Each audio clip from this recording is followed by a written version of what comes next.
Welcome back to My Supernatural Life Network, where we share true supernatural experiences told by real people. Today we are going to hear part 2 of Christy's incredible story about her experience with an unidentified aircraft over Yosemite National Park. If you missed part 1 of this story, see the description and click on the link to hear the beginning of this amazing story. Enjoy part 2. We were all watching in silence and fear had not set in yet. Until, I have no idea why, but I light my lighter to get its attention. As if at a concert, I hold it up and light it so it would see us, and it did. At that moment, the ship immediately shoots a very narrow red laser from its midsection and scans all of us right across our eyes horizontally. It's obviously no accident. It scares the hell out of all of us. In fact, Chandra throws her arms up in the air and yells, "Oh my God!" and goes running into the house to get her children. We stay outside. We're frozen. I realize I probably shouldn't do that. It obviously senses my lighter, either the light or the heat, and it's obvious to us at this point it's under real-time control by some form of intelligence, either remotely or pre-programmed, like a satellite probe, or most likely there are actual beings in the craft. The ship retracts the beam and continues across the valley on its path north, searching and scanning up the other side of the canyon with its white spotlights frantically searching as it disappears behind the right wall of the valley, out of view. "Oh wow," I said. "Holy Toledo, we just saw a UFO!" Then Joe shouts, "Let's go after it!" And I say, "Yeah, okay." Not thinking of any danger, we are just going to follow it. So we jump in the car, drive around the back of the house down to the bridge to cross the river, and go right out onto Highway 140 and start out towards the mouth of the valley, going west. It is a very winding road, and the trees and steep walls narrow the view of the sky above. I am desperately trying to catch any glimpse of the sky, leaning back and forth between the front windshield and the passenger windows to get a view, looking for that ship, but the stars appear strange. They are very low and bright for such a full moon. It's getting darker. The stars appear to be forming triangles, very uniformly, evenly spaced, and at the same elevation, all below the canyon walls. I scream at Joe, "Stop the car! I think there is more than one!" "Oh my God, there is!" He immediately pulls the car over, and we can see them all looking just like stars, but they appear to be signaling to each other by flashing red, blue, and white lights, which may be normal for stars. But these are all evenly spaced and the same size and elevation, unlike normal stars that are different sizes and distances and elevations and don't form equidistant triangles. I say, "Oh my God, Joe, there's a whole army of them!" He says, "Get back in the car, we don't know that for sure. Let's stick with the first one we saw." And I agree. He is driving. So we decide to pursue the original ship that shot the beams and lights a few minutes ago. We knew for sure that was a UFO. We think we catch up to it approximately 5 miles away, but I'm not sure. We follow it to a KOA campground southwest of the original sighting. It must be getting late. Everyone appears to be in bed. We drive in quietly, trying not to shout, trying to be quiet for the campers. It seems everything is quiet and dark and that they're already sleeping. They would think we're crazy if we tell them why we're there. I think it's around 10 or a little after, but I really have no idea. We stop underneath the craft. It appears to be hovering just above us, maybe 500 feet or less. Again, I do not know for sure. The craft is stopped just above the campground with a huge white beam slightly smaller in diameter than the ship itself, beaming straight down from the underbelly. But for some reason, the beam stops right in midair. But nothing is there to stop it. But there must be, because something stops that beam from touching the ground about halfway down. Whatever it is must have had points on it because the beam looks like a solid white beam with zigzags on the bottom. The spotlight just stops in midair as if there was something stopping it, but there's nothing there. It is the strangest thing. We sit watching it for a while.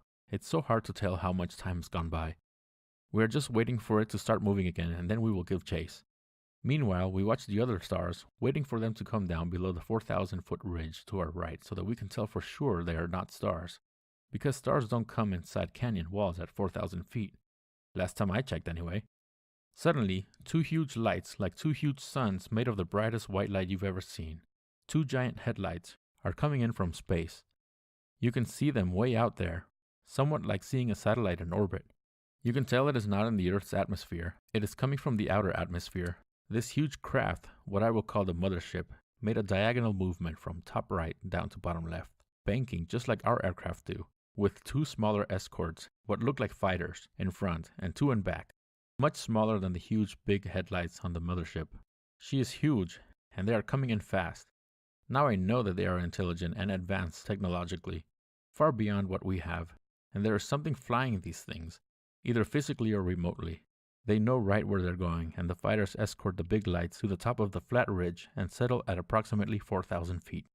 The fighters drop out of sight. We are focusing on the mothership and don't know where they went. The mothership comes down and levels off and smoothly glides and hovers across the top of the ridge to the right. Hovering at the same elevation, it appears about 10 feet above the ground, but must be more. We are at least 1,000 feet below it and can still see it hovering. And suddenly they shut their lights off. We cannot see where they are or what they are doing now with their lights out. And suddenly the mothership lights up again and flashes 2 fast instantaneous flashes. During the flash, I can see an octagon in the outline and something like stabilizer bars or crossbars that run like a hashtag connecting the points on the outline of the craft, and it goes dark again. I really felt like calling the military, but decided against it. I am really amazed, scared, concerned, and really confused at this point and do not know what to do.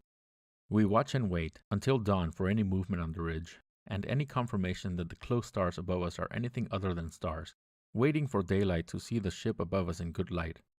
I know it sounds crazy, but it seems they are distracting us.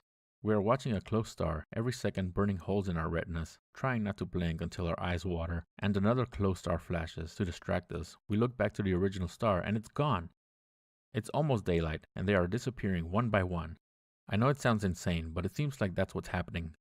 But we have been straining our eyes and staring until we cannot see clearly anymore, and our eyes are beginning to play tricks on us. We are watching the main craft above us with the light that cuts off like a ribbon now. Nothing is going to make us take our eyes off of it until daylight. We cannot wait to get a good look at it in the light. Then all of a sudden there's another flash. We look away for a split second and it's gone. We are very disappointed, sad and angry. We were distracted, but also very excited and jazzed. "Oh my God," I said, "we just saw some UFOs."